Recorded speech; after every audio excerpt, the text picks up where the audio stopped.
Hello, good morning, student. Dear student, today I am going to teach you the first lesson of your book planning book.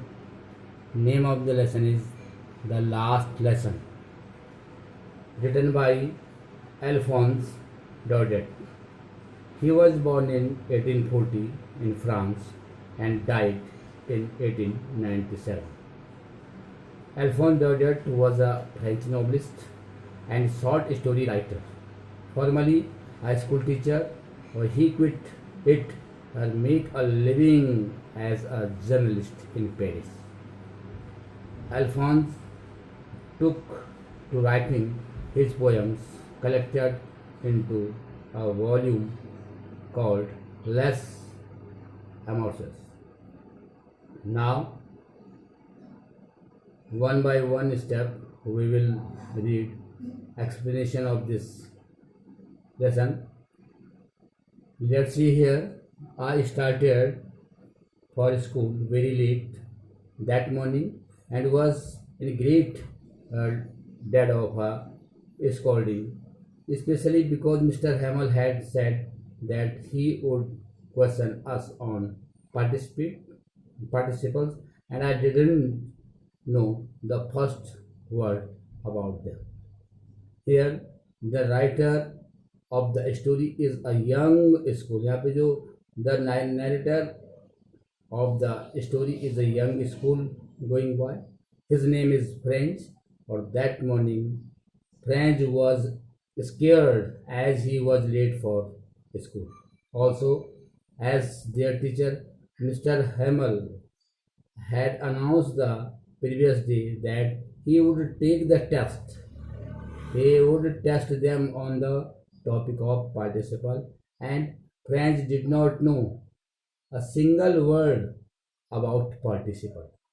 So they were more scared of being scolded by Mr. Hammer.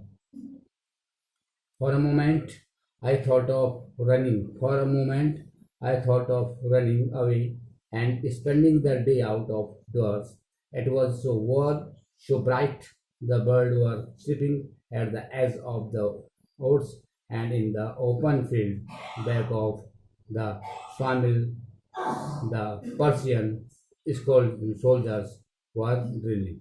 Sawmill means होता a factory for cutting wood, and drilling means होता है exercising. French had another option in his mind. When he was late for school and he was scared, scolding by Mr. Hamel.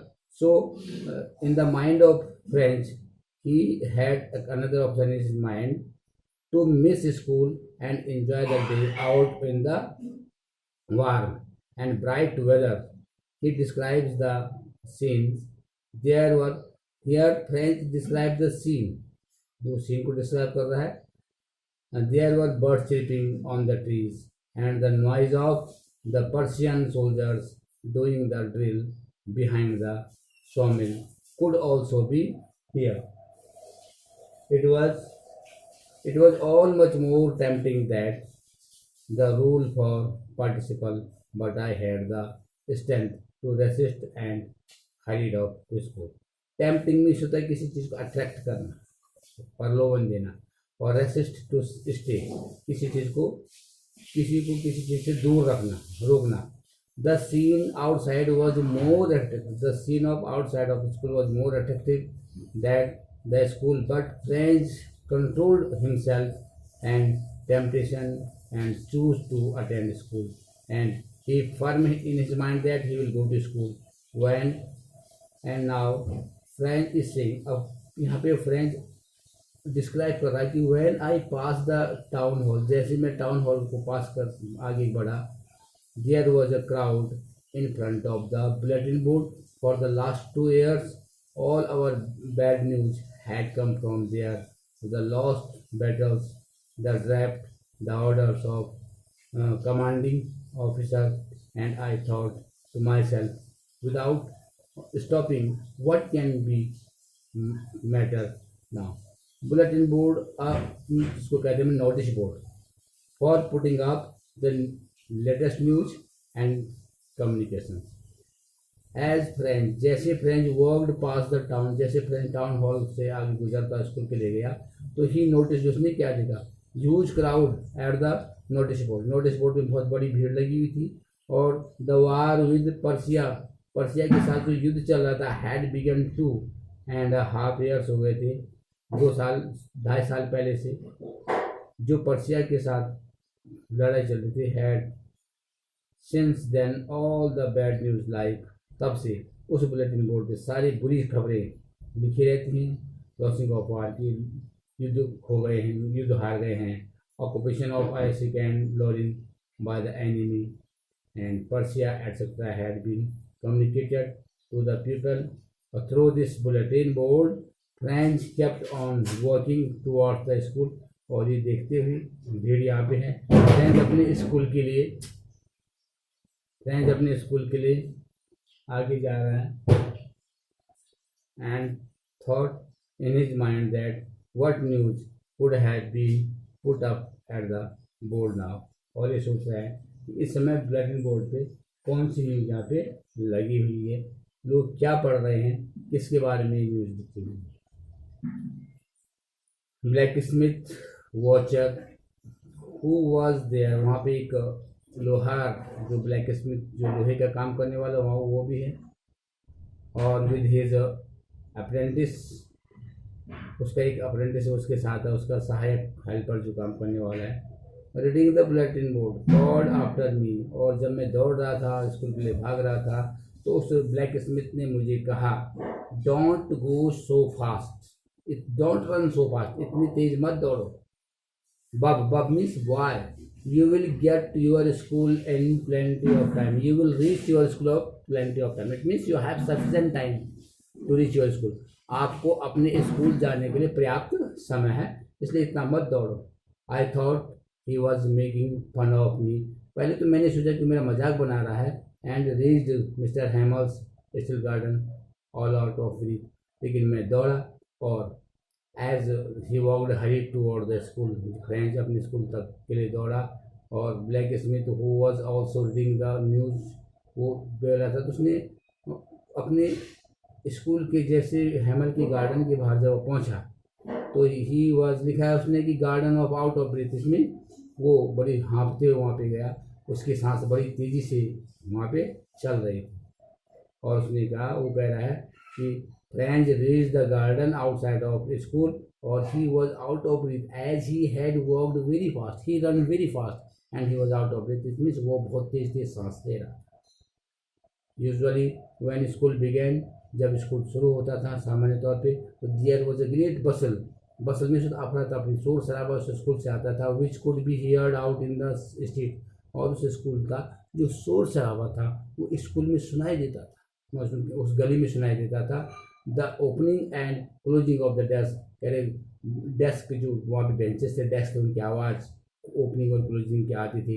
Lessons repeated, जब बच्चे lesson को repeat करते थे उसका आवाज़ आती थी वेरी लाउडली, और with our hands our ears to understand better, and the teachers great ruler driving on the table. यहाँ पे great bustle lot of noise जिसे कहते हैं। और कहने का मतलब वहाँ पे क्या है कि फ्रेंच डिस्क्राइब्स कर रहा है the usual scenes of the school in the morning, a lot of noise created by the desk, childrens repeating the lessons, but and teachers sticking the tables. और जो टीचर्स होते हैं वो अपने बड़े बड़े रूलर के इस डंडे से टेबल पे लगाते थे, वो भी आवाज़ सुनाई देती थी। But now it was also, लेकिन आज सब कुछ शांत है। फ्रेंच क्या कह रहा है, नैरेटर कह रही है आज कुछ शांत, सब शांत है। कि I had counted on the commotion to get to my desk without being seen, but of course that day everything had been as quiet as Sunday morning. Counted on means depended on, और commotion means होता है noise and confusion, लेकिन that day was unusual, वो दिन असामान्य सा लग रहा था मुझे, वो दिन असाधारण सा लग रहा था, अजीब सा लग रहा था। as there was no such sound, क्योंकि स्कूल से कोई आवाज़ ही नहीं आ रही थी, coming out of the school, and it seemed that the school was closed, ऐसा लग रहा था आज स्कूल बिल्कुल बंद है, जैसे कि संडे होता है, it is used to be on Sunday or morning. Franz had planned that he would take cover under the commotion कह रहे उसने कॉमोशन मीन्स मैंने बताया नॉइज, तो वही चुपचाप शोर शराबा में उसने सोचा था कि शोर शराबा में चुपचाप पीछे से अंदर बढ़ जाएगा and reach the class without B notice, कोई उसको देखा नहीं, but that did not seem possible. लेकिन आज उसको ऐसा संभव ही नहीं लग रहा है, पॉसिबल ही नहीं लग रहा है कि वो इस तरीके का क्या कर दे, वहाँ पहुँच जाए। दो the window I saw my classroom, और जब मैंने खिड़की से अपने दोस्तों को देखा, already in their places and mister hammer walking up and down with his terrible iron ruler under his, आगे क्या कह रहा है, फ्रेंच पीप्ड में उसने झांक के देखा, French saw inside his class and saw his classmate seated, उसके जो क्लासमेट तो बैठे हुए थे, एंड मिस्टर हैमल देयर टीचर, जो उनका टीचर था, वॉकिंग इन द क्लास में घूम रहा था with his rule made of iron का जो बना था, प्लेस्ड अंडर हिज आर्म, उसको अपने आर्म के नीचे रखा हुआ था। He was walking in the class में घूम रहा था। फ्रेंच फियर्ड गेट बीटिंग, लेकिन फ्रेंच को डर लग रहा था कि कहीं ऐसा ना हो कि जो स्कूल का जो मिस्टर हैमल है वो उनकी पिटाई हो जाए। I had to open the door and going to, I had open the door, मैंने दरवाज़ा खोला, and go before everybody, you can imagine how blushed and how frightened I was. Blush means होता है face turned red colour due to shame, मतलब शर्म से मेरा, आपको पता नहीं क्यों कह रहा है फ्रेंच कि मेरा चेहरा शर्म के कारण कितना लाल हो गया। फ्रेंच वॉज असेम्ड मीन्स होता है शर्म, लज्जा आना, और बीइंग लेट था मैं स्कूल के लिए, डर लग रहा था। Scolding as Mister Hamel will scold me as he had to enter the classroom में, जब वो गया in front of everyone, he was very ashamed but nothing happened, लेकिन कुछ भी नहीं हुआ ऐसा। Mister Hamel saw me and said very kindly go to your place quickly little French, we were beginning without you. French कह रहा है, French describing that for it is very strange that mister हैमल did not scold me. उस दिन वो French कह रहा है कि मिस्टर हैमल ने उसको डांटा ही नहीं, और केवल लिखा कि आप लेट हो गए, आपने बिना आप गए स्टार्ट कर दिया। आप बड़े पोलाइटली से Mister Hamel asked Mister French to get his seat as the class was about to begin without him. Dear students, listen this video carefully and try your best to understand of this lesson. Thank you.